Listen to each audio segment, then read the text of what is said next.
Oi pessoal, tudo bem com vocês? Bem-vindos a mais um vídeo aqui no canal.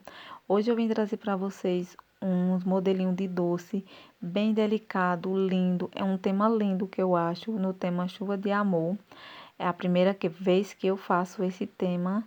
Eu fiz com muito carinho, eu espero que vocês gostem, tá bom?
Então, pessoal, agora eu vou fazer as trufas e eu vou usar esse chocolate branco aí, da Valério, mas você pode usar o de sua preferência, tá bom?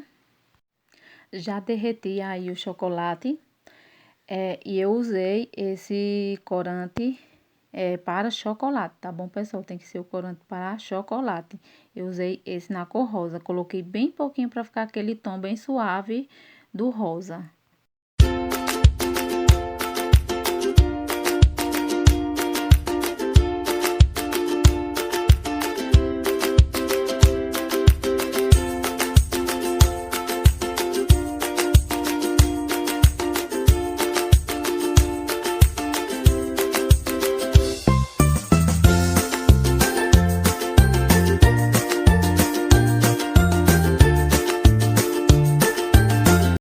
Agora, vamos fazer os detalhes nas nuvens, né? Estou usando aí um pincel bem fininho e o corante preto com um pouco de água, diluído em um pouco de água.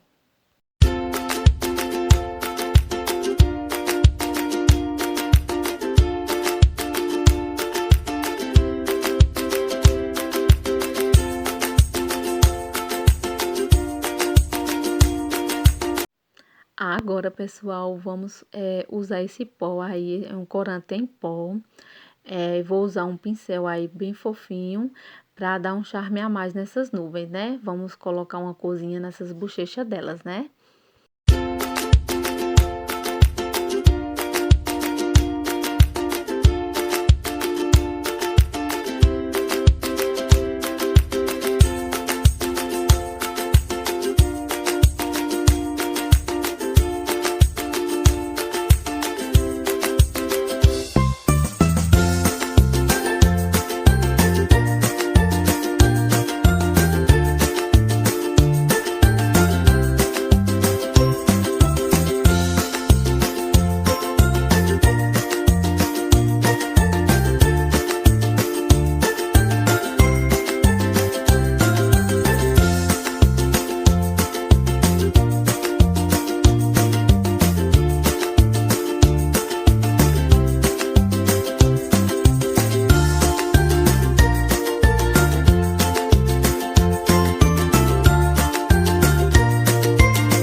amores, esse foi o vídeo de hoje. Eu espero que vocês tenham gostado.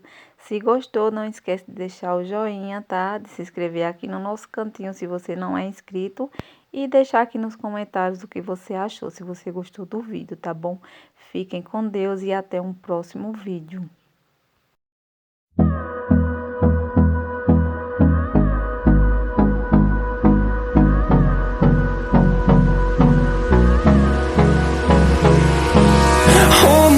Close till I get up. Time is barely on our side. I don't wanna waste what's left.